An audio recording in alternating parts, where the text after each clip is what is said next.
con Antonio Cubillo. Antonio Cubillo es parte de la historia de este siglo en Canarias. Es una parte muy conocida por muchísima gente, sobre todo de la generación que vivió el postfranquismo, después de la guerra, la transición, la democracia, la autonomía. Pero también es un personaje que, estando en la historia, es prácticamente desconocido para la última generación. Antonio Cubillo comenzó su actividad más agitada hace 30 y tantos años. Vamos a recordar quién es Antonio Cubillo. La historia del siglo XX en Canarias no podrá escribirse sin tener en cuenta a alguien que estuvo ausente de las islas 23 años, Antonio Cubillo. Las andanzas de Cubillo en el exilio argelino alcanzaron tal notoriedad entre los años 60 y 80 que sus proclamas independentistas tuvieron en jaque a la diplomacia española. La radio, como arma de propaganda, fue usada por él demoledoramente. Sus emisiones nocturnas desde la capital de Argelia entraban como un cañón en el archipiélago, mientras sus seguidores provocaban explosiones con bombas caseras. El resto de la historia se resume en dos actos, uno trágico y otro feliz. El atentado que sufrió en 1978 y su retorno a Canarias, muletas, 7 años después. Es posible para los jóvenes que hoy sea un desconocido, porque ha pasado mucho tiempo. Pero aún no se ha dicho todo sobre Cubillo, sobre el niño que quería imitar a Martí, escuchando a los viejos indianos en el barrio de Buenpaso, en Icod de los Vinos, sobre el hijo del concejal republicano de La Laguna, que descubrió la historia viva de Canarias, de Viera y Clavijo, en casa de su abuela, y sobre el abogado que huyó de las islas por organizar huelgas bajo la dictadura de Franco. Cubillo tiene historia para rato, y la historia lo juzgará. En el relato de su agitada vida hay espías alemanes y españoles y asesinos a sueldo. Lo más sorprendente es que, pareciéndonos un personaje salido de una novela, esté aquí para contarlo.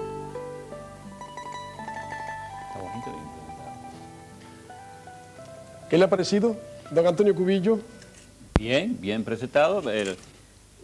Sobre todo lo que dice que las generaciones modernas no conocen parte de nuestra historia, que además se remonta a cuando nosotros estábamos en la universidad. Estamos hablando de los años 48, 49, 50, cuando el franquismo y el fascismo era el franquismo duro. Y la gran dictadura, y que nosotros, aquella generación de estudiantes, luchamos y peleamos por ir poco a poco rompiendo las estructuras como era lo del CEU, Sindicato Español, y el sindicato vertical y todo. Primero me acuerdo que todo el mundo recuerda a aquella gente de nuestra generación cuando nos subieron los precios de las guaguas a los estudiantes, que nosotros, que fue en el año 52, nosotros quemamos el primer día, me acuerdo, 8 guaguas, porque era un monopolio, las guaguas eran un monopolio, y de las coloradas, de los oramas que llamaban, y después al día siguiente quemamos 20 guaguas, y al final el gobernador civil recibió a los estudiantes, que era Arias Navarro, y dice, ¿qué es lo que quieren ustedes? Pues que bajen de 2,50 a 2 pesetas, y se bajó.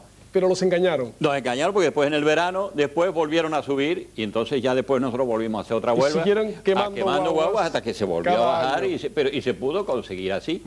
Y entonces, claro, estamos Esa hablando... es la época de la que hablamos, efectivamente, años 50. ¿Usted ha sido un revoltoso toda la vida? Bueno, no solo yo, éramos un grupo, cuidado. Pero usted en particular, bueno, que hay que remontarse a la infancia. Usted me han contado que usted es lagunero. Sí, claro. Patrimonio de la humanidad en este momento. Usted es lagunero y usted, siendo muy niño, su madre, que era maestra, lo llevó, ella daba clase en el barrio de Buenpaso, ¿verdad? Sí, en Icod, barrio de Icod, sí. ¿Es verdad que ahí nació el Antonio Cubillo, rebelde, independentista, guanchista?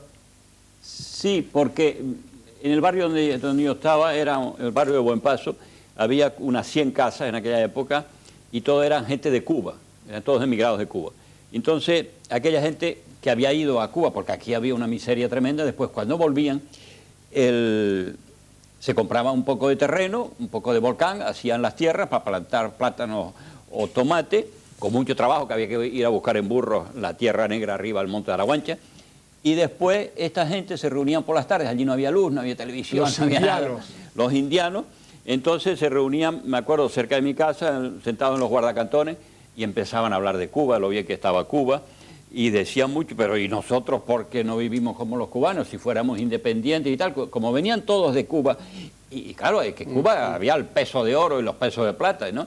Y entonces ellos decían, ¿y por qué no vamos a ser nosotros independientes? O sea que nosotros sabíamos más, todos los chiquitines en aquella época, más de Cuba, de la guerra, de la independencia contra los españoles, y de José Vicente Martí, y de Maceo y todo esto, que de la guerra, que de España, de cosas de esas. Entonces, ahí es donde empezó, ahí nació fuera. todo eso. Bueno, es lógico que empezara ahí. ¿Y el guanchismo en casa de su abuela, quizá? El guanchismo también porque, hombre, me decía... Pero ya en la Vera, su abuela y su tía... Sí, bueno, en la Vera, de la Laguna también, porque decía mi abuela que era de los Nóbrega, así que nosotros estamos emparentados con los Bencomos por los Rodríguez.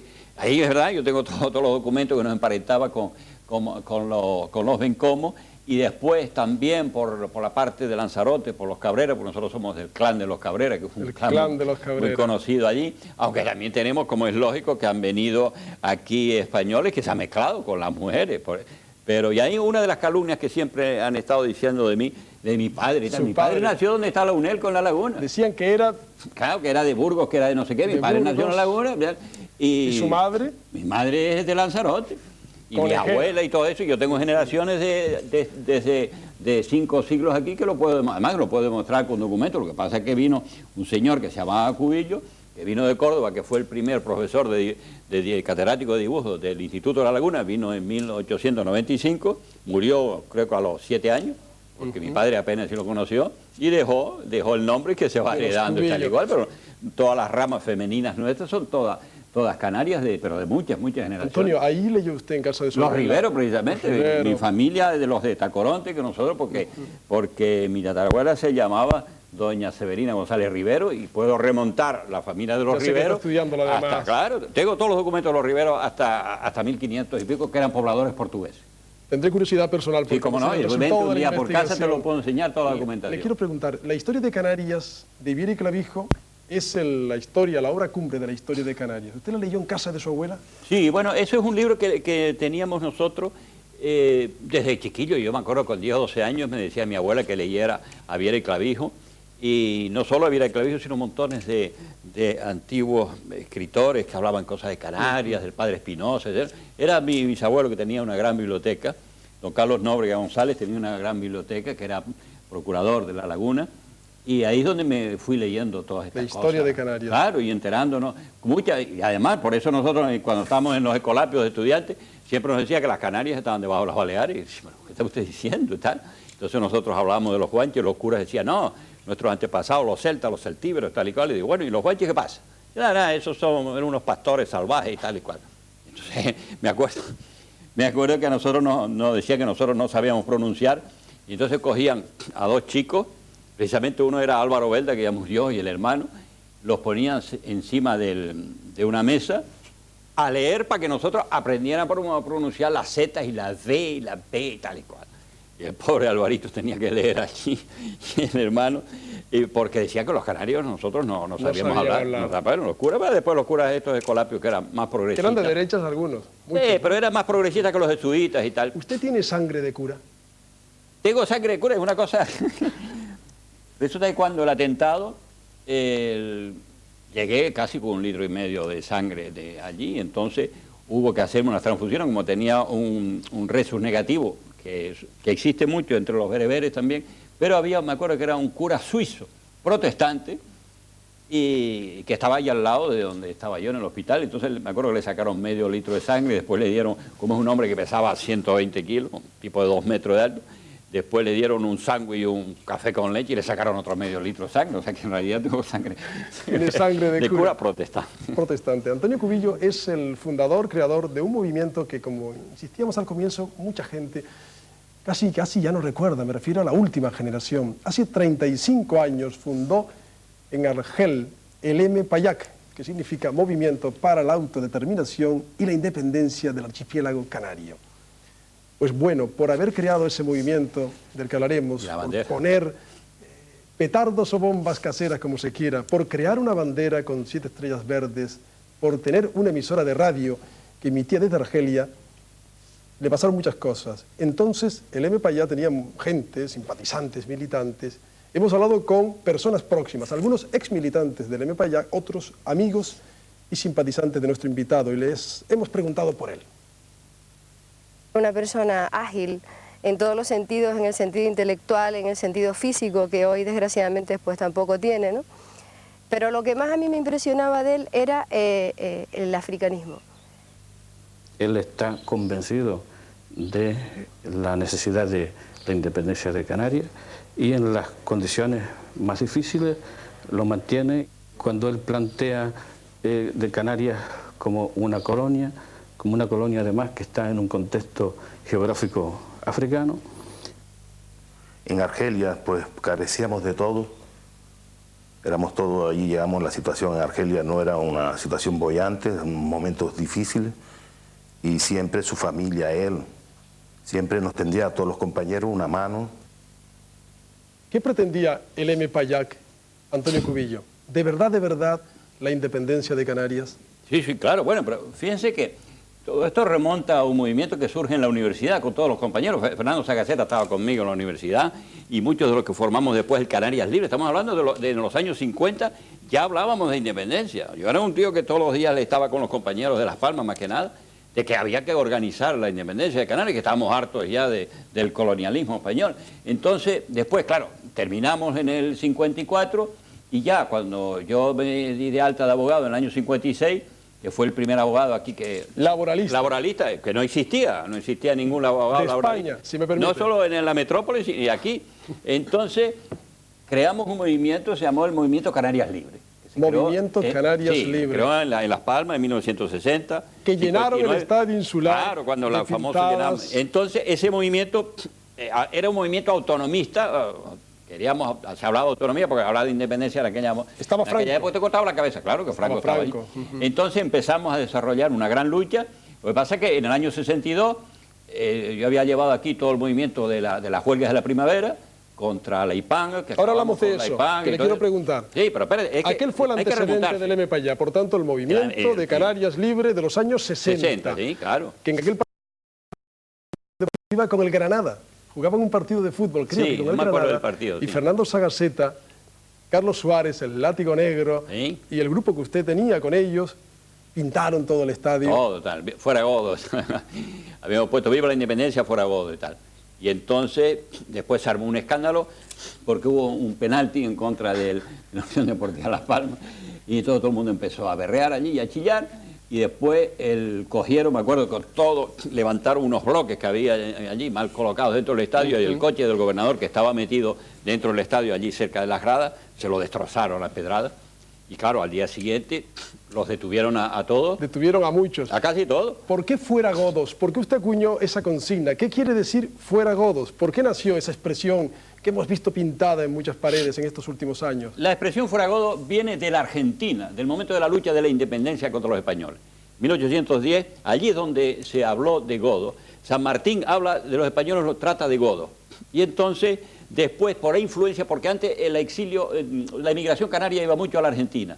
De la Argentina vino la expresión Godos que se mantuvo aquí y después poco a poco se fue desarrollando. Oiga, yo me acuerdo en los años 30 y 30 y pico, cuando hablaban de los españoles siempre se habla de los Godos. Eso de peninsular, eso nunca, hombre, pero yo digo ahora metropolitano. ¿Es una consigna racista, xenófoba o no? No es racista. Es lo mismo decir fuera españoles no, porque esto es una colonia, fue conquistada por la fuerza de las armas. No, hombre, nosotros no nos referimos al godo en sí, al español en sí, al decir eso nos estamos refiriendo a la administración española, que se tiene que ir, porque esto tiene que convertirse en un país independiente.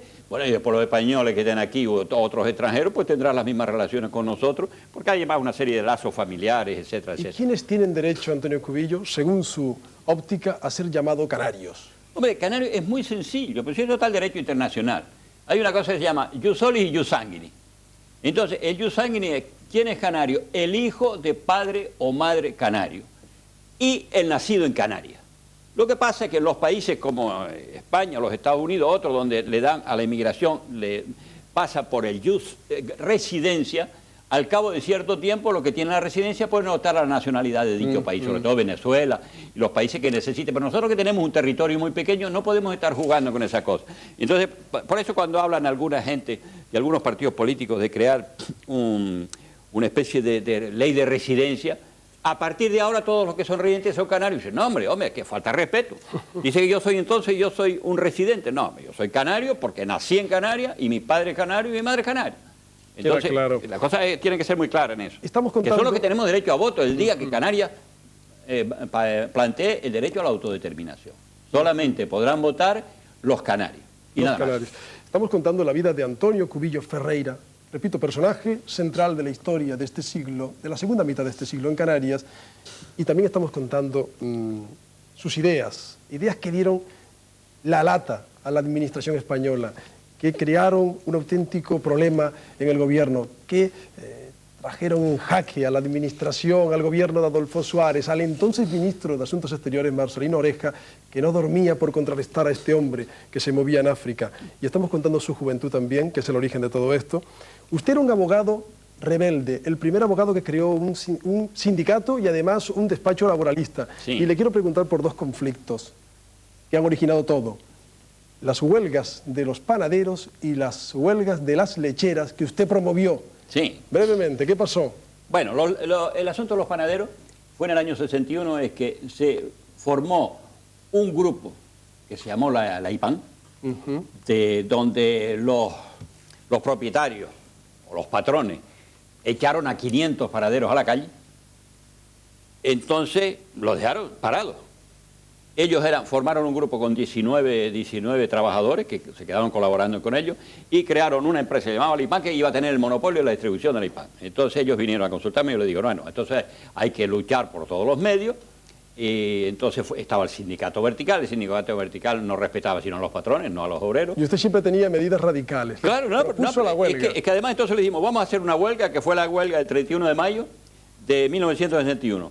Sacamos los 500 obreros, panaderos a la calle, vinieron más, porque vinieron cerca de 800, porque vinieron panaderos de la laguna y de todas partes, y logramos que la carga blanca, o sea, la gente que estaba en el muelle, viniera también. Con lo cual hubo y nos piñazos. Reunimos, Hubo piñazos allí. ¿Cómo? En la Plaza de la Constitución, cuando vinieron aquellos, ellos eran la policía armada que se llamaban aquella época, los grises, eran unos 200 y pico, y entonces yo iba delante de la manifestación, y entonces el teniente dijo, alto ahí, tal y cual. Yo le digo, ¿cómo que alto? Tira para arriba, ¡pum! Y entonces empezaron allí a darlo.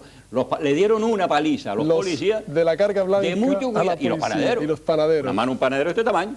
Le metían una mano a aquellos policías que saltaban en el aire. Pero luego hubo refuerzos policiales. No, bueno, entonces después vinieron los camiones cargados de policías. ¿Y a usted lo detuvieron? A mí me detuvieron, me metieron en comisaría y después la huelga se mantuvo porque los panaderos exigían que me soltaran a mí.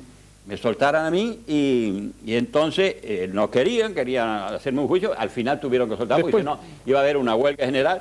Después con la IPAN, ahí acabamos porque, ¿qué pasó entre el presidente de la IPAN, que tenía un hermano que era abogado, que es el que llevaba al abogado de la IPAN? Un día cogieron la caja de la IPAN y se fueron para el Brasil, el presidente y el abogado, y acabó. Con las lecheras me contaron que usted quiso incluso traer todas las vacas, 3000 y pico, y echarlas por las calles de Santa Cruz. Entonces, el problema de las lecheras es que eran las que hacían la distribución de la leche. Y de la leche, que después decían que si le metían agua, mentira todo eso. Oye, nunca he visto yo la leche tan buena como la que se distribuía, que eran la gente que venía de La Esperanza, de Tegueste, y de Tejina y todo eso. Entonces, ellos querían acabar con ella y entonces hicieron también un monopolio, se llamaba la Iltesa, para acabar con ella. Entonces empezaron las calumnias en los periódicos, que si orinaban, que si echaban agua, mentira todo eso. Entonces, nosotros, como querían acabar con un sector, había 75.000 vacas en aquella, 72.000 vacas en la provincia de Tenerife, que hoy no llega ni a 300. Entonces, las metimos delante del gobierno civil durante 3 días, unas 500 lecheras, tocando allí los cacharros y armando un escándalo. Y entonces yo tenía preparado por el Barranco Taodio traer unas 1000 y pico vacas, que habíamos ido ya preparados, para soltarlas delante del gobierno civil. Era la única manera de arreglar el problema. Pudieron. No, es que el día me vino el tal Matute, me acuerdo el golfo aquel de policía, vino a mi despacho y bueno, me sacaron con una pistola, y me llevaron, me detuvieron. Fue detenido por segunda vez. Por resumir la historia, detenido por segunda vez Antonio Cubillo, quedó finalmente, a través de una peripecia que sería larga de contar, en libertad. Usted logró, se escondió en una cochinera, me dijeron. En Tegueste, en un corral de cochinos que todavía se conserva. Ángela García, que tenía, que era una... A Ángela también la metieron en la cárcel. También una lechera. Nos metieron a 4 lecheras, 5, eran 5, entre 3 hombres y 2 mujeres, y a mí también. Nos metieron en la cárcel, nos tuvieron ahí 40 y pico días. Finalmente usted se Claro, escondió no, y- es que después cuando pude salir, porque ahí me ayudaron unos abogados para hacerle una media escapatoria de la cárcel, y tuve que esconderme en una cochinera allí en Tegueste durante 10 días allí. Había orden de tirar a matar. Claro, el Tarde que- gobernador aquel, Ballesteros Gaibroy, había dado órdenes a la Guardia Civil de tirar a matar. Y usted al final huye, por situarnos ya en la huida Bueno, en un ya, barco bueno, al frutero. final tenía el Consejo de Guerra por lo de los panaderos, después tenía el juicio de los panaderos, por el puerto, porque habíamos parado la huelga con lo de los remolcadores, me hicieron un Consejo de Guerra, tenía varios consejos de guerra, porque ellos esto lo arreglaban así. Abogados que se dedicaban a defender a los obreros, le hacían un Consejo de Guerra o un juicio para meterle miedo. Y al final, Y al final me tuve que escapar. se tuvo que ir en el año 62. 62, sí. Y Le voy me a tuve que ir preguntar a ahora, Marruecos. por parar el relato de la vida de Antonio Cubillo aquí, recordar ya una vez en Argelia, cuando se produce en Canarias otro acontecimiento que no se puede olvidar, el secuestro de Eufemiano Fuentes por Ángel Cabrera Batista, presuntamente, por Ángel Cabrera Batista, el Rubio. Eufemiano Fuentes, un industrial tabaquero, desaparece una noche de su casa y el Rubio huye también. Por hablar de huidas, huyó de Canarias. Y el Rubio le llama a usted. Bueno, nosotros no tenemos que ver nada con el asunto de Eufemiano Fuentes y todavía no estoy seguro si el Rubio estuvo mezclado, creo que en parte estuvo mezclado, porque después él habló conmigo, estuvo en parte, pero creo que no es el responsable de la muerte de Eufemiano Fuentes. Este es Eufemiano Fuentes. Ujú. Le llamó el Rubio desde Malta. Sí. Quería hablar por su emisora. Sí, no, el problema no fue así. Él llegó, nosotros apoyamos, pues pensamos que tenía que hacerle un juicio al Rubio para descubrir quién era el que había matado a Eufemiano Fuentes. Entonces, por eso por la radio dijimos que no había que matarlo, sino cogerlo y hacerle un juicio. Este es el Rubio. Sí, este es el Rubio. Entonces, él llega, se escapa en un barco, en una plataforma, que era una plataforma petrolera, llega a Malta y me llama por teléfono. Y me dice que le echaba una mano para él venir a poder hablar con la radio. Entonces, yo le dije que me había enterado que él había robado en un cuartel 20 pistolas. Le digo, bueno, como esas pistolas nos van a hacer falta a nosotros para la lucha nuestra, dime dónde están las pistolas, yo mando a buscarlas, si es verdad que están donde tú dices, te echo una mano y te traigo para acá, te mando un pasaporte con alguien. ¿Y era verdad? Y entonces él llamó, me dijo, las pistolas están guardadas en un sitio en Telde, que él las había robado en un cuartel.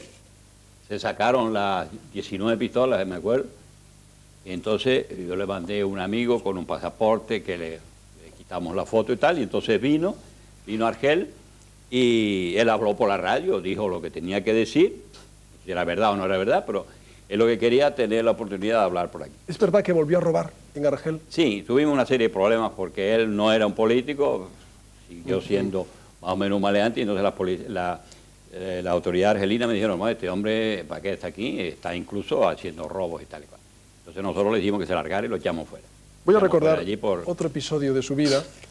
Son los episodios más significativos de la vida, de la trayectoria de nuestro invitado. Cuando una tarde de fútbol, por cierto, usted va a su casa, estoy hablando de Argel, usted entra estaba en la calle Avenida de Pekín, Sí. número 14, ahí vivía usted. Exactamente. No había luz en el zaguán. Usted entró No, era y las fue 8:30, al sí. ascensor. Incluso creo que dijo buenas noches. ¿Qué pasó? Sí. Tiene que explicar, porque la gente no sabe, que en febrero del 78 se había logrado en la OA, porque yo había logrado que en las Naciones Unidas, en el año 70, se abriera el expediente para que se aplicara el proceso de autodeterminación de las Islas Canarias a través del Comité de los 24. Se abre el expediente en el año 70, en el año 72 viene la delegación de las Naciones Unidas a Argel, se reúne con los diferentes representantes de los movimientos de liberación, y yo, en tanto que secretario general del ENPAYAC, me entretengo con los representantes de las Naciones Unidas. Entonces ellos dicen, usted tiene que lograr que el grupo africano, que son los 51 países africanos, apoyen el problema de Canarias, que ya está aprobado por la OA, que fue aprobado el 20 de julio del 68, donde dice Canarias que es una colonia y por lo tanto tiene derecho a la autodeterminación y la independencia como todas las colonias africanas. Entonces usted puede ir allí con el secretario de la OA y plantear de nuevo el problema.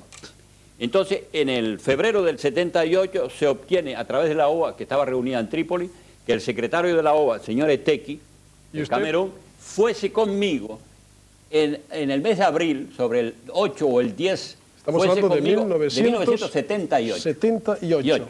A Nueva York. A Nueva York para plantear el caso en el Comité de Descolonización, para después plantearlo ante el Consejo General de las Naciones Unidas y que obligara a España a descolonizar a través de un calendario de descolonización. Por eso dice usted que son los precedentes de esa si no, la gente tarde-noche que yo fue decía. el atentado, claro. Vamos a quedarnos solo con las imágenes de los que intentaron quitarle la vida y luego contaremos en la segunda parte del programa esta Pero para historia. que se vea de qué va la cosa. Ahí está el que le dio las puñaladas. Es una persona que lo estaba esperando en el zaguán de su casa, como digo, contaremos, a ser posible, con más detalle. Ahí está el cómplice, que lo estaba también esperando a usted, y alguien que pagó en la cárcel por todo aquello, este señor, Espinosa, que parece que es uno de los cerebros, y hay otra persona más. Hay muchas personas, pero otra más que surgió en una investigación llevada a cabo en Alemania, un señor de cara redonda, que al parecer era espía, y que era el agente Maus. A usted le hicieron ir a Hannover a comparecer al Parlamento. ¿Recuerda aquello, verdad? Sí, eso fue en el año 88. Bueno, entonces el problema es que este el agente Maus. Porque los servicios secretos alemanes, a solicitud de los servicios secretos españoles, sobre todo de Martín Villa, que el ministro Martín Villa en aquella época, le pidió a los alemanes una colaboración para el asesinato. Y entonces ellos me están haciendo un seguimiento en Argel a través de un yugoslavo, y este yugoslavo está informando a este Maus que Maus era un responsable de los servicios, un agente de los servicios secretos de Böder, que era el jefe de los servicios secretos alemanes.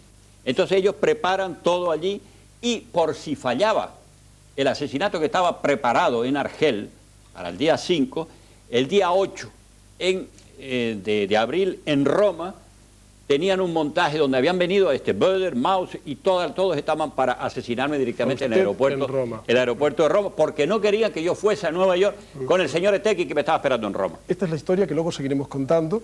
Estamos en el año 2000. A este hombre le quisieron quitar la vida por defender aquellas ideas, por tener aquella organización, aquella emisora, en vísperas de un viaje a Nueva York, donde iba a plantear sus ideas sobre Canarias en el Comité de Descolonización de la ONU en Nueva York, repito.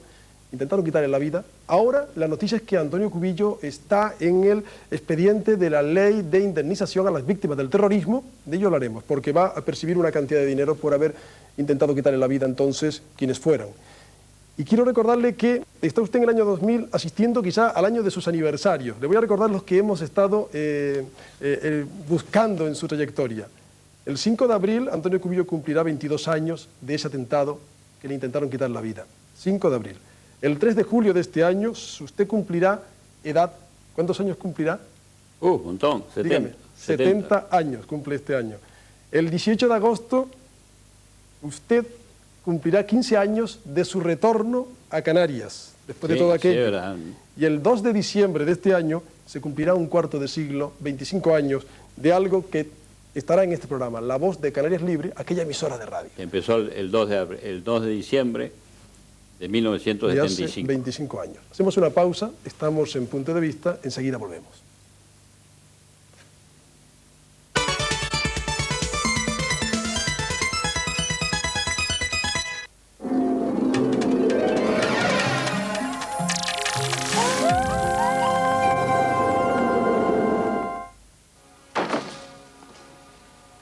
¿Tú quién eres? Soy tu nuevo compañero de habitación.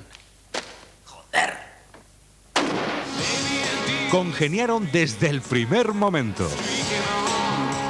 ¿Has ido a clase o te has pasado el día cascándotela en la cama? Puedo ponerla en la lista de traslados, pero necesito un certificado médico que demuestre que es usted mujer. Stephen Baldwin. Esa tía es un auténtico volcán de energía sexual. Josh Jarm. En ese momento empecé a sentirme muy excitado. Mientras Stuart seguía hablando, por fin comprendí que era él el que me excitaba. 3 formas de amar. El sábado, a las 10 menos cuarto de la noche, en La Autonómica. ¿Es de verdad? Por supuesto. Un encargo sumamente difícil. ¿Me conseguiréis ese ángel? Es exactamente lo que vamos a hacer. Experiencias irrepetibles.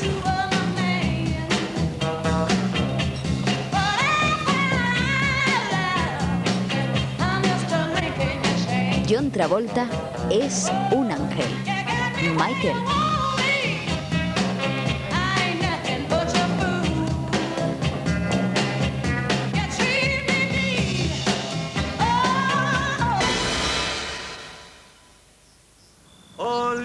Michael próximamente estará entre nosotros, en La Autonómica.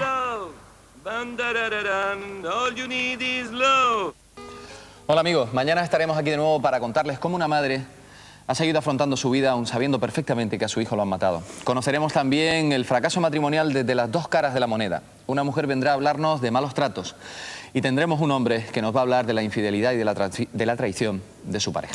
Y en nuestra sección del corazón tendremos a dos mujeres de bandera, dos mujeres que están en lo más alto del escalafón. Gloria Estefan e Isabel Pantoja y, por supuesto, muchísimos personajes más. Ya lo saben, les esperamos mañana aquí en La Guagua. La Guagua, de lunes a viernes a las 12 del mediodía en La Autonómica.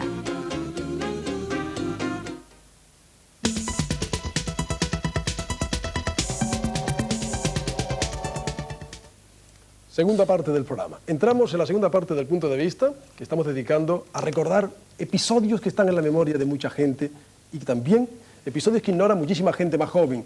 De manera que creo que nos estamos retrotrayendo a una parte crucial de la historia de Canarias, llena, como ven, de historias de espías, incluso de intentos de asesinato.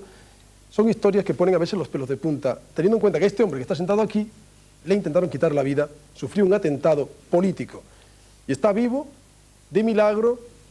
Se mueve con muletas, fruto de su voluntad de rehabilitación. A usted lo dejaron prácticamente inútil y yo sé que vamos a tener que contar eso con un poco más de detalle. Pero por alimentar la historia en todos sus episodios, que son muchísimos, Antonio, llega un momento en que usted, quizá agotado de todo, agotado de lo que está viviendo en Argelia, de ese atentado, le cierran la emisora, usted ve que hay una constitución en España y decide retornar a su tierra. ¿Recuerda aquel momento? Sí, bueno. En el año, después del atentado, me acuerdo que ya se estaba hablando de la Constitución del 78, entonces se dijo que se suspendiera provisionalmente las acciones de propaganda armada que teníamos, se llamamos nosotros acciones de propaganda armada, y porque se estaba hablando ya que iba a salir la Constitución y para no interferir.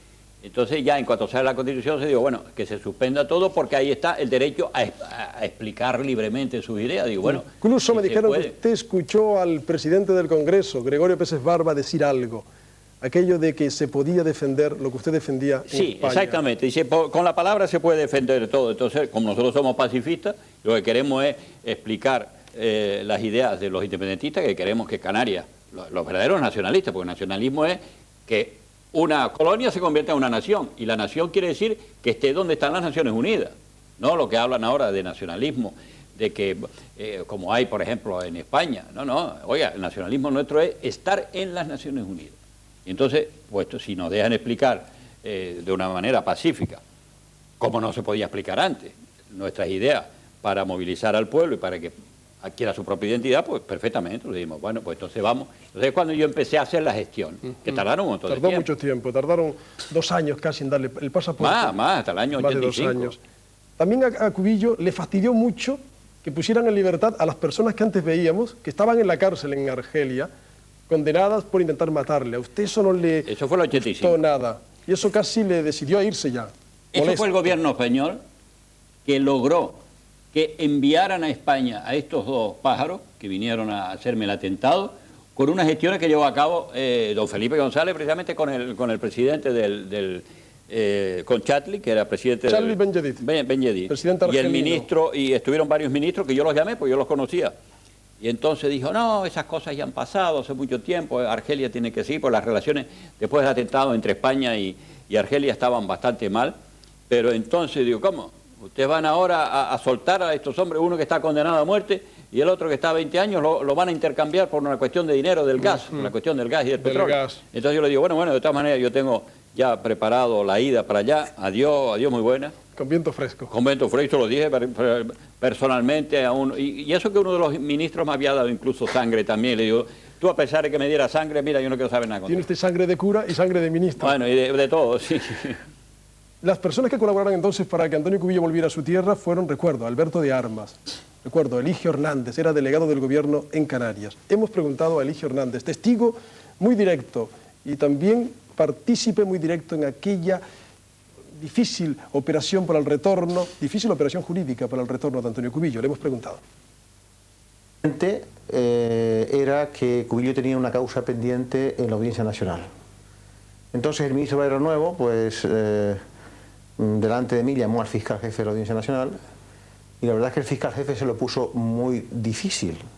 Le dijo que la cuestión era muy complicada y que no le aseguraba que él pudiese obtener, lógicamente, una solicitud del juzgado competente, que era el juzgado número 1 de la Audiencia Nacional, para obtener la libertad de Cubillo. Claro, esta era una cuestión clave porque no íbamos a traer a Antonio Cubillo y luego ingresarlo en prisión, ¿no?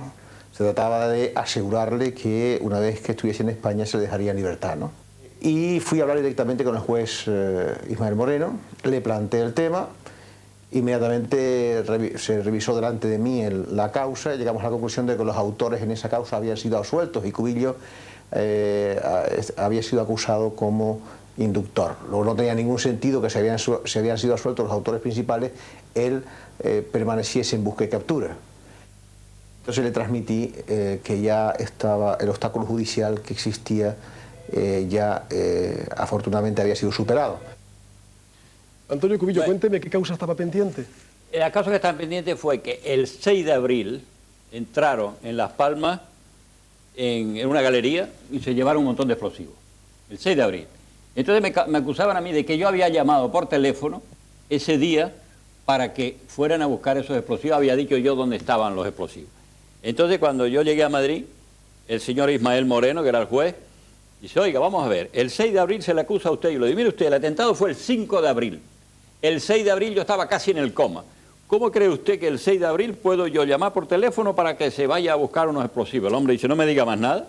De verdad, tenía constancia y se queda usted en libertad. Libertad bajo fianza. O sea, quedó muy clarito. Ya se puede contar, había gente, militantes o simpatizantes de Antonio Cubillo, que estaban también intentando coadyuvar ese retorno en hilo directo, en contacto directo con el delegado del gobierno. Por ejemplo, esta persona a la que le hemos preguntado. Recuerdo las dificultades que en aquel momento tuvimos para conseguir que Antonio Cubillo pudiera regresar a su patria con la ayuda de Eligio Hernández y finalmente pues se obtuvo el regreso de Antonio Cubillo a su patria, a Canarias. ¿Alguna vez ustedes, Antonio Cubillo, intentaron matar a alguien cuando ponían bombas o no estaba en el ánimo nunca de crear daño? La fase que tuvo Elena Payac, estamos hablando de que el franquismo que había y después lo que siguió, que más o menos la siguiente fase del franquismo, no se podía hacer nada, no se podía hablar nada. Canarias estaba con la losa del silencio de 500 años de colonización más 40 años de franquismo. Entonces nosotros habíamos dado órdenes de hacer ruido, pero no intentar hacer víctimas. Incluso yo me acuerdo de un hotel que una vez que querían poner al lado para poner un petardo donde estaban las bombonas de gas butano, digo, ni se les ocurre porque puede haber una explosión y puede haber víctimas. Entonces se dijo a todo el mundo que no hiciera sino poner una especie de petardo, pero que se avisara. Primero, al lugar donde estaba, a todos los periódicos y incluso a la misma policía, para que desalojaran en los lugares y no hubiese víctimas ninguna. Y esa es la orden general que estaba dado. Lo que pasa es que en aquel momento también hubo grupos que se apoyaron diciendo, bueno, decían que era Elena Payac y nosotros no teníamos. Que no eran. Por ejemplo, los dos episodios que siempre lo habrán recordado. Uno, una bomba que fue colocada en el aeropuerto de Gando, desviaron los aviones por esa razón a los rodeos, se produjo la mayor catástrofe aérea en Tenerife, horas después, cuando dos aviones chocaron, cuando uno iba a salir y otro estaba preparándose para ello. Dos, un policía muere cuando intenta desactivar una de las bombas atribuidas al Elena Payac. Sobre los dos casos, ¿qué diría usted ahora, años después? En el de Las Palmas, nosotros nunca supimos quién fue el grupo que lo hizo. Teníamos varios grupos y controlábamos algunos, otros no los controlábamos. Eso fue a las 12 de la mañana que se puso una especie de petardo a la entrada del aeropuerto, que se rompieron las cristaleras. Después desviaron todos los aviones para Las Palmas, para Tenerife, sabiendo que el aeropuerto de Tenerife estaba con una niebla bastante espesa. Y el accidente del aeropuerto fue vamos a ver, hacia las 5 de la tarde, cuando había una niebla tremenda, pero después se reunió una comisión internacional que vino a exigir las responsabilidades pecuniarias para todos los muertos que hubo en aquella época, y España fue condenado al 30% de las indemnizaciones, el avión de la KLM al 40% y el avión americano de la TUA fue condenado al 30%, porque se dijo, yo tengo el informe de la IATA, se dijo que la torre de control tenía un solo micrófono en conexión con los dos aviones, cuando tenía que tener dos micrófonos diferentes, y cuando dio el ok para partir, le dijo a los aviones, estén esperando ahí porque se aclaró un poquito las nubes, un poco. Entonces él dijo, ok, salgan, y entonces... Lo escucharon los dos. Los escucharon los dos al mismo tiempo. Y eso está en el informe. Yo tengo el informe exactamente hecho por los americanos y por la IATA, y dijeron el culpable fue la torre de control. El de la policía.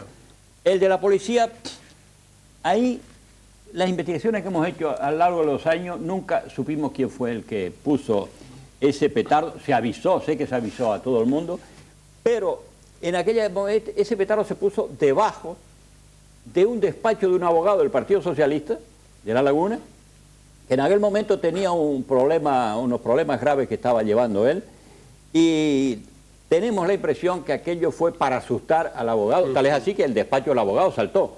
Lo que pasa es que parece ser que un policía de Córdoba, precisamente, que había venido, el capitán y los oficiales le digo, no toca eso, no toque el petardo que le puede saltar, espere que venga el servicio especial. Pero aquel hombre se adelantó y le saltó. Y le gritó al hombre, no lo haga, lo hizo, le saltó y murió. Pero en realidad después las consecuencias las tuvo el despacho de este abogado, y por eso creemos nosotros que esto fue un problema que lo echaron a nosotros, pero que estaba en relación con este abogado del Partido Socialista, profesor de la universidad, y que ahora está incluso de diputado, ha estado diputado en el Parlamento. ¿Ningún cargo de conciencia por su parte, de toda aquella época?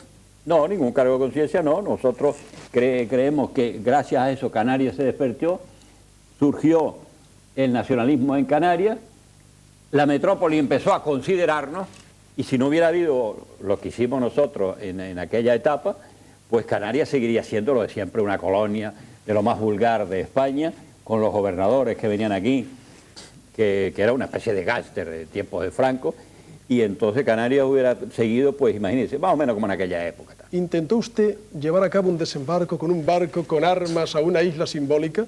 Sí, nosotros pensábamos, estuvimos haciendo todas las gestiones para conseguir un barco. Estaba yo intentando lograr los permisos de Marruecos para traer un grupo de militantes nuestros que estaban preparados, salir de Marruecos, tomar la isla de la Graciosa o Alegrance o cualquier cosa, uno de los roques de Chinijo, allí del archipiélago de Chinijo, poner la bandera. Habíamos invitado a unos periodistas y declarar la independencia, decir, señores, declaramos la independencia, porque la independencia se puede declarar antes de que sea, como pasó en Estados Unidos. En Estados Unidos el 4 de julio de 1800, sabe que en 1776 se declara la independencia y después empieza la guerra. Ahí tenemos las fotos del retorno de Antonio Cubillo en libertad bajo fianza, como nos contaba. ¿Recuerda el vuelo 711? Por cierto, ¿Hassan II estaba detrás del desembarco en Canarias? ¿Lo apoyaba? Y nosotros estamos pidiendo a las autoridades marroquíes el permiso para pasar, porque queríamos ir hacia Canarias. Sí, estaban de acuerdo, pero a través de la UA. No, a través de la UA estábamos pidiendo el permiso. Y los marroquíes estaban de acuerdo en ese momento que sí. Estaban de acuerdo en que si ustedes querían hacer un desembarco en Canarias... pero es que nosotros lo habíamos solicitado a través del Comité de Liberación de la UA. Contaban con él la cobertura de Marruecos en caso de que... Sí, nosotros lo decíamos, claro, pero es que avisando a la OA, si la OA los cubre, nosotros los cubrimos a ustedes también. Le preguntaba por el vuelo 711 de una compañía portuguesa, aquella vez que usted regresó finalmente vía Portugal, Azores, a Madeira. Madeira, Canarias, lo llevaron a Madrid, presentó usted las declaraciones, lo dejaron en libertad. Hubo un fotógrafo que se coló en aquel avión y consiguió la primera foto. ¿Lo recuerda? Sí, cómo no. Vamos a recordarlo. ¿Cómo no? Compré el billete, accedí al avión, me metí, el vuelo salía a las 9:30 de la noche, era un jumbo, y lo que hicimos fue coger rápidamente y acercarme hacia el líder independentista, gritándole, Antonio, necesitamos unas declaraciones tuyas, y disparando la cámara fotográfica. Antonio Cubillo levantó la mano en señal de victoria y lo único que me pudo decir fue que estaba muy contento de regresar otra vez al pueblo canario después de 23 años de ausencia. Ese era Gustavo de Armas, Gustavo de Armas. fotógrafo, periodista, compañero, que consiguió aquella primicia, la primera foto de su retorno. Sí, pero ¿sabe cómo la consiguió? Resulta que, primero, el gobierno español me dio un pasaporte de 2 días. Y claro, para que yo fuera a Madrid, y entonces decía, ve, llego a España. Y yo digo, no, yo no voy a España, yo voy a Canarias. Y entonces cogí ese pasaporte, como yo guardaba mi carnet de identidad antiguo, entonces, ¿qué hice? Me fui a París, y después de París pedí reserva de billetes de avión en todos los aviones que venían para Canarias, que estaba Eligio Hernández de delegado del gobierno. Entonces pedí reserva por todos los aviones franceses, belgas, alemanes y tal, y después cogí un avión pequeñito, me fui a Portugal, y de Lisboa cogí un avión a la isla de la Madeira. Yo me llamo Ferreira de segunda apellido, entonces me puse Antonio Ferreira. Entonces, de la Madeira venía para aquí con un equipo de fútbol en aquel momento, que era la Unión Deportiva Las Palmas, me parece, y ellos no me esperaban por allí. Entonces yo entré en Canarias, pero no entré en España. Entonces, claro, Eligio Hernández, en aquel momento estaba delegado del gobierno, me detuvo en el aeropuerto y dice, no, usted no puede venir aquí, tiene que ir a Madrid. Y entonces Gustavo de Armas, como no lo dejaban hacer una foto, sacó un billete, compró un billete, se metió en el avión, salió la foto y volvió a salir. Y le costó el billete, pero tuvo su foto. Y además obligó a que lo dejaran desembarcar del avión. Ah, claro, pues entonces dice, no, oiga, tengo que estar tal. Y pudo salir, pero bueno, históricamente es... El libro de la primera entrega de las memorias de Antonio Cubillo, las semimemorias, como él lo titula, Los años verdes, donde cuenta muchas anécdotas de su infancia, está preparando la segunda parte ya. Cuando usted regresa, no quiso que le besaran la mano, cuando alguien se acercaba. Hombre, yo no soy cura, ¿no?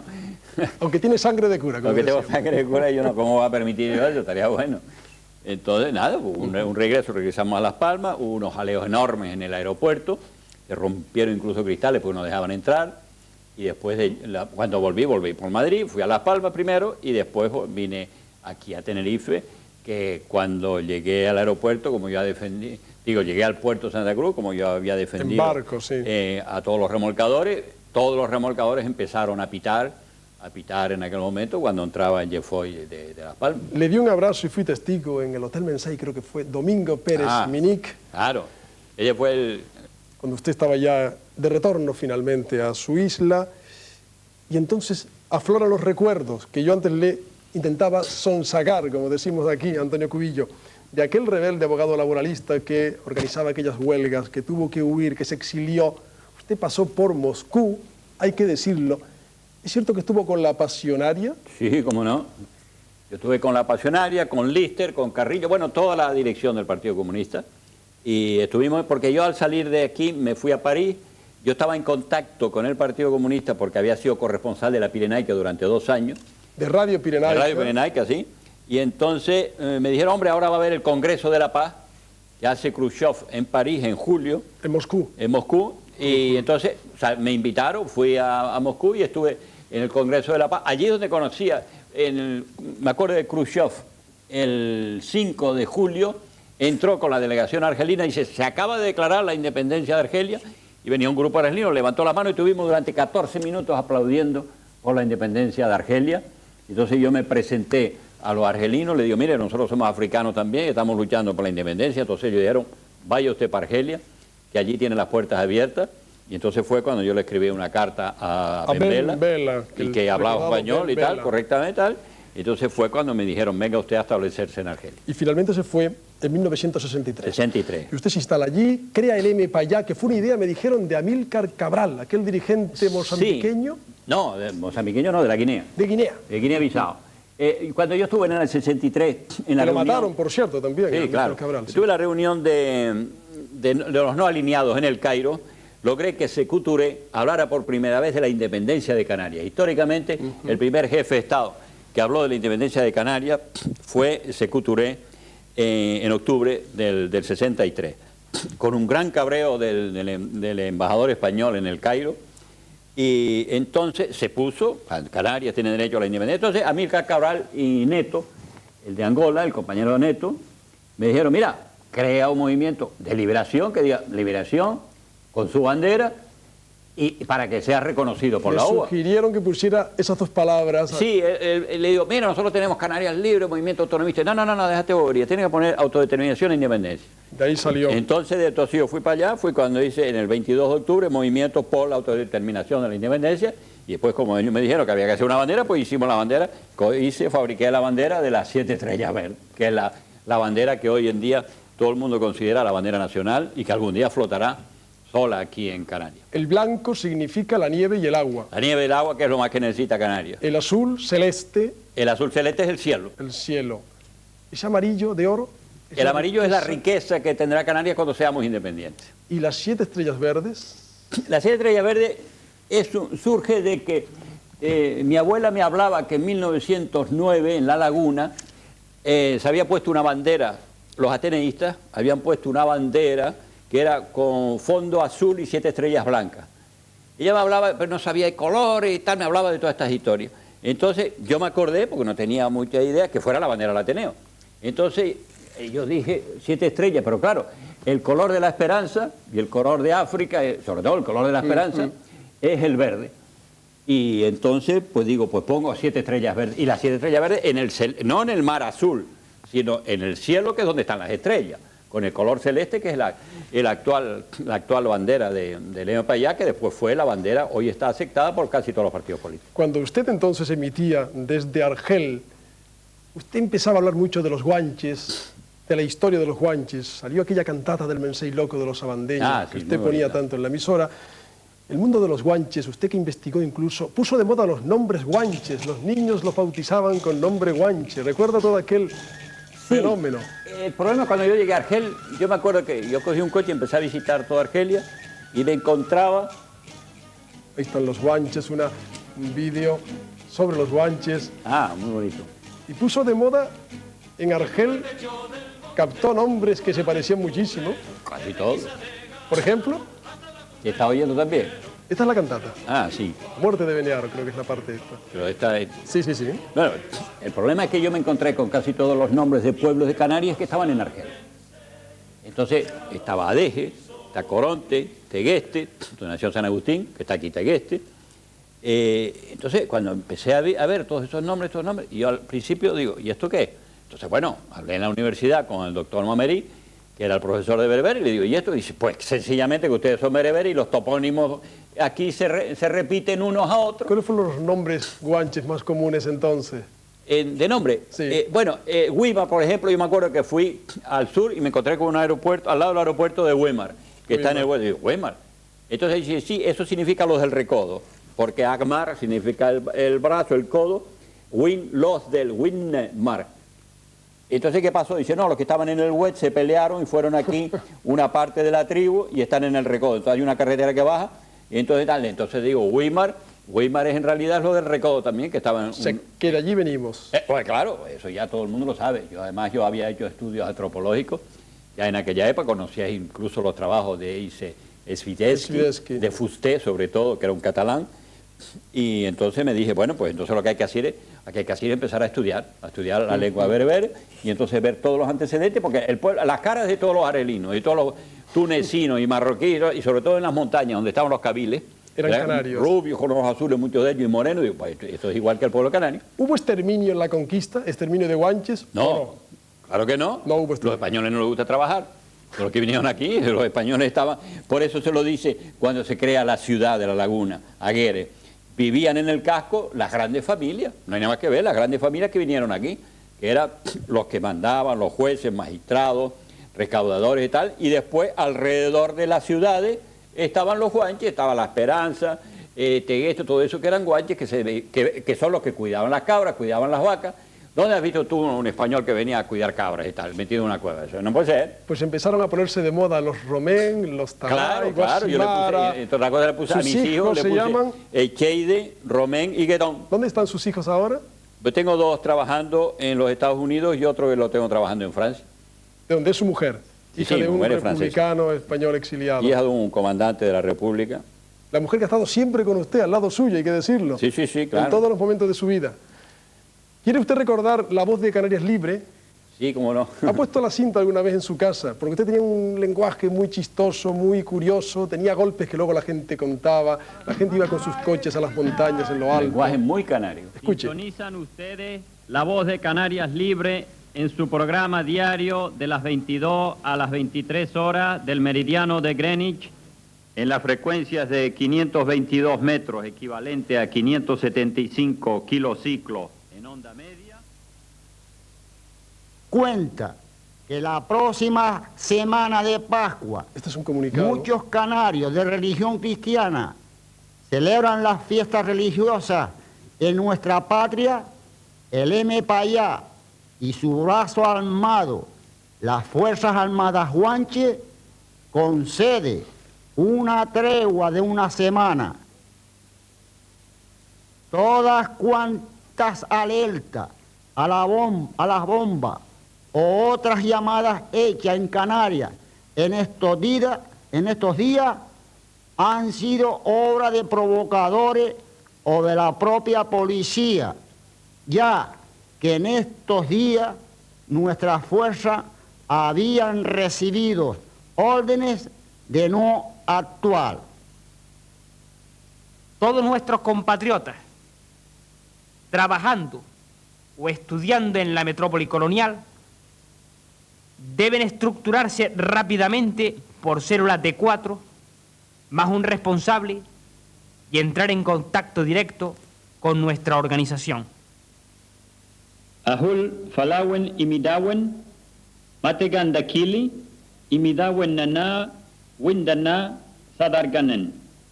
Salud para todos los compañeros. Esperemos hayan pasado buen día, los compañeros nuestros y los radioyentes. De esto hace 25 años, un cuarto de siglo. Hacía tiempo que no se escuchaba. No, de verdad. Yo hace tiempo también que no lo escuchaba. Además, esa cinta la tenían 19. Claro. ¿Cómo se habla en guancho, en bereber?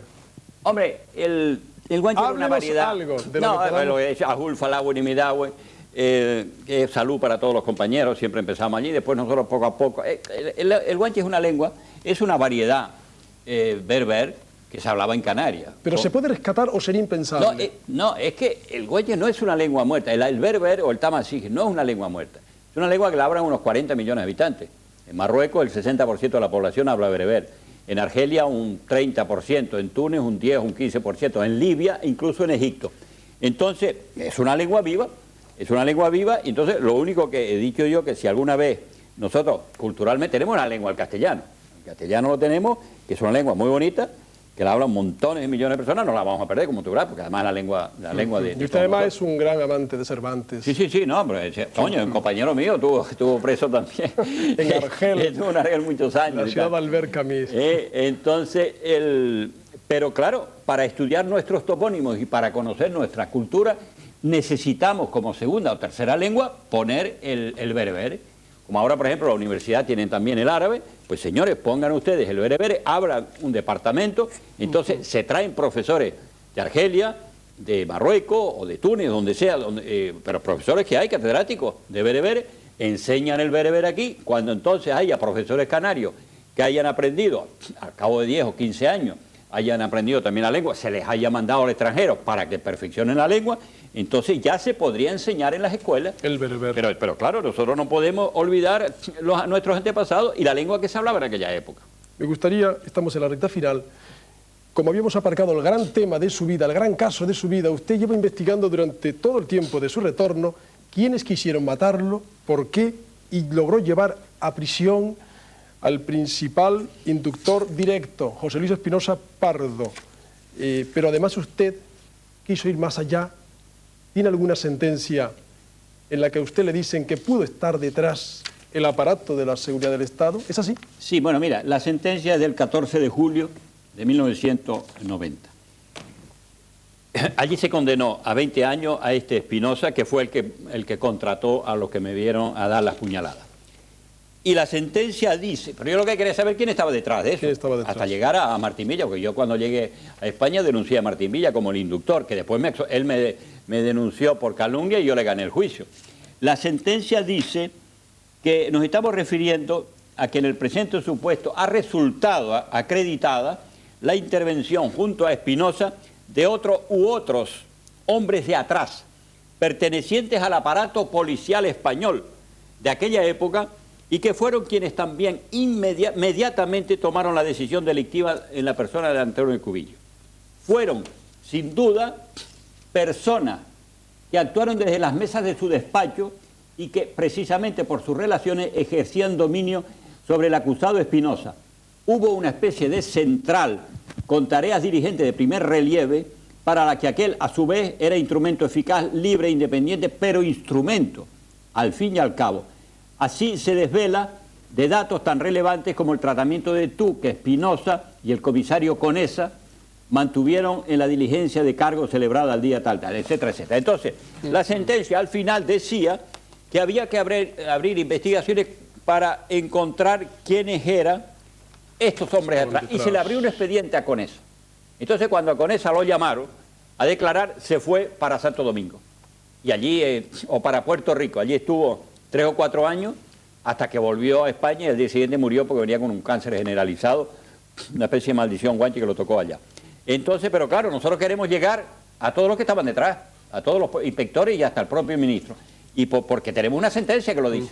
Fue confirmada además por el Tribunal Supremo. Y en la sentencia dice que, bueno, que se deben pagar por un acto de terrorismo de Estado a mí, que me tenía que pagar 25 millones, que es lo que dice la sentencia. ¿Le van a pagar esa cantidad? Ahora se está tramitando eso, sí, estoy en la lista ya, pero estoy como víctima de terrorismo de Estado. No como otro que dice víctima de terrorismo. Estamos considerando víctima de terrorismo de Estado, que es el único que hay en Canarias. Caso, en todo claro, el país, entonces nosotros, yo lo que digo, mire, hay una sentencia, cúmprase la sentencia y pague lo que deben ahí. Antonio Cubillo, para terminar, cuénteme cómo fue el atentado. Usted, aquella tarde de fútbol que antes comentábamos. Sí. Iba usted a Nueva York 2 o 3 días después, a la ONU, nunca llegó a Nueva York. No, ¿Qué claro, le pasó claro. en su casa? No, yo llegó? llegué a mi casa a las 8:30, estaba oscura, ya había estos dos criminales vestidos de negro, completamente derribados vestidos de negro, le habían dado órdenes de estar bien. Estaba al lado del ascensor, yo apoyo para encender la luz y le veo la cara al que me dio las puñaladas, por eso los cogieron, porque yo le vi la cara.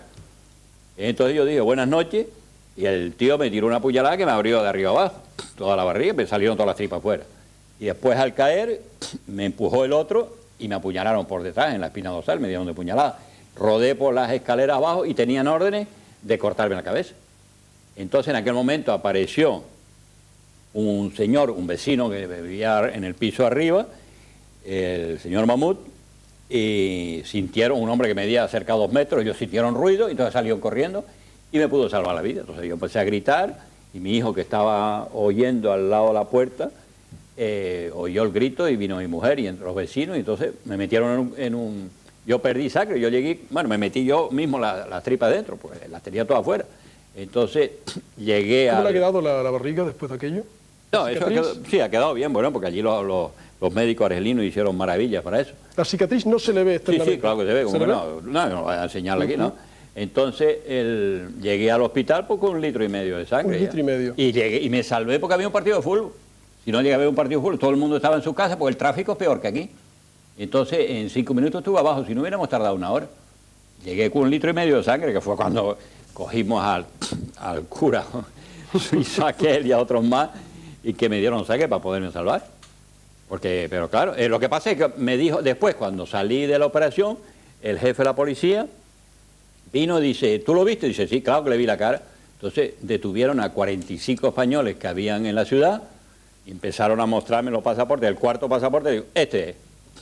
Entonces el tío lo cogieron y el que estaba con él en la misma habitación lo pusieron a declarar durante toda la noche y por la mañana pues tenía pasaporte falso, que se lo habían dado en Madrid, en el Ministerio del Interior, pero que se veía que era un pasaporte trucado, y tenía órdenes de si tenía problemas de presentarse en la Embajada de España, y entonces al final cantó y bueno, y después hizo un juicio, lo condenaron a muerte, y al otro a 20 años. Lo que pasa es que cuando murió Boumediene, cuando muere un presidente no se ejecuta a nadie, entonces le pusieron cadena perpetua. Y 20 años con el otro, que después el gobierno español intervino para llevárselo para allá, para intercambiarlo. Este es el relato de la vida de Antonio Cubillo y de sus ideas. No, las ideas, cuidado, las ideas siguen adelante. ¿Siguen adelante o están Las ideas siguen adelante aparcadas? porque yo pienso que Canarias será independiente, tiene derecho, porque fue un territorio conquistado por la fuerza de las armas, durante 100 años se estuvo combatiendo aquí, y los huayches tuvieron una resistencia que se ha mantenido la resistencia, y entonces nosotros tenemos derecho, pues está declarado por la OEA y por las Naciones Unidas, que está esperando que se lleve el caso de nuevo a las Naciones Unidas. ¿Y usted volvería a Nueva York, sí, aquel viaje que nunca hizo? Claro que sí, y además se está preparando. Haría. se está preparando el viaje para volver. El expediente está ahí. El expediente de Nueva York de la ONU no ha sido cerrado. No, es que no puede ser cerrado, no puede ser cerrado porque esto es una colonia. Y la ONU decía que el año 2000 tienen que estar todas las colonias independientes. O sea que España, estamos en el año 2000. Claro, pero el último país fue Portugal, que entregó Macao. Queda todavía Francia, que tiene la Guadalupe, la Reunión, etcétera, etcétera. Y bueno, tiene Canarias, que España tiene Canarias, Ceuta y Melilla. Y las Islas Chafarinas, que tienen que entregar. ¿No cree, Antonio Cubillo, que con el mundo tan globalizado, la Unión Europea tan globalizada y tan unida, finalmente esas ideas suyas sean irrealizables? ¿Qué dice? ¿Qué dice? Pero si el mundo europeo está en peleas todos los días. Mira lo de Chechenia, por su independencia. Mira lo de Kosovo. La Checoslovaquia se dividió en dos, tranquilamente, que hay que felicitar a ese pueblo, que no hubo tiros ni nada. Los vascos que están luchando por su pueblo. Los bretones que están luchando. En Padania, en África, digo en Italia, que está luchando también. Bélgica, que se quiere dividir. Entonces, ¿quién ha dicho de esa unidad ni nada? Eso no es verdad. Y sin embargo, nosotros estamos en el continente africano y está obligada España a darle la independencia a sus colonias. ¿La verá usted? Creo que sí. ¿Para cuándo sueña usted que será viable? Pues eso depende del pueblo canario, no depende de mí solo. El pueblo canario tiene que tener primero su propia identidad, que tiene muchos problemas de identidad, que todavía no sabe ni lo que son, que sí, porque tiene una tarjeta un carnet de identidad de español y un pasaporte, eso no tiene nada que ver. Los argelinos tenían también carnet y pasaporte francés y los cameruneses tenían pasaporte francés. ¿Y el pleito insular no impide también? No, eso es una cosa que está planteada por la metrópoli desde el siglo pasado. Siempre todas las metrópolis coloniales han puesto siempre, primero a las tribus, segundo a los pueblos que colonizan, que por ejemplo en África, que estaban formados por 5 o 6 grandes pueblos, grandes tribus, siempre los han puesto unos en contra de otros. Entonces en Canarias pasó igual, en Canarias es el pleito insular desarrollado por la metrópoli, bueno, y por toda una serie de canarios también que entran en el juego, esa es la metrópoli, pero que Canarias tiene derecho a la independencia y que lo lograremos seguro. Lo que pasa es que las cosas, y sobre todo, oiga, señores, cuando se habla de nacionalismo aquí, vamos a ser serios. ¿No tiene miedo a que lo acusen de racista, por ejemplo, con lo de Austria, con lo de Elegido? ¿Qué tiene que ver eso? No comprendo lo de racista porque... Me refiero a que siempre se ha dicho nacionalismo, xenofobia. ¿Usted cómo defiende? No, el nacionalismo de Hitler, eso sí era xenofobia. Mira lo que hicieron, los crímenes tan horrorosos, porque ellos decían que era una raza única, la raza aria. Haider anda por el estilo. El austriaco. Pero nosotros... Las colonias lo único que quieren es obtener su independencia. Y entonces la metrópoli es la que es racista contra nosotros. O sea que el racismo existe de la metrópoli hacia nosotros, no de nosotros hacia la metrópoli. Entonces, esto es un derecho, además es un derecho reconocido por la Carta de las Naciones Unidas y España firmó la Carta de las Naciones Unidas. Entonces España tiene que respetar ese derecho, pero llegar a discusiones. El famoso expediente de Nueva York. Hemos terminado. El Che es verdad que le dijo que no estaba de acuerdo con la independencia de Canarias. Bueno, pues eso fue una media coña de Che.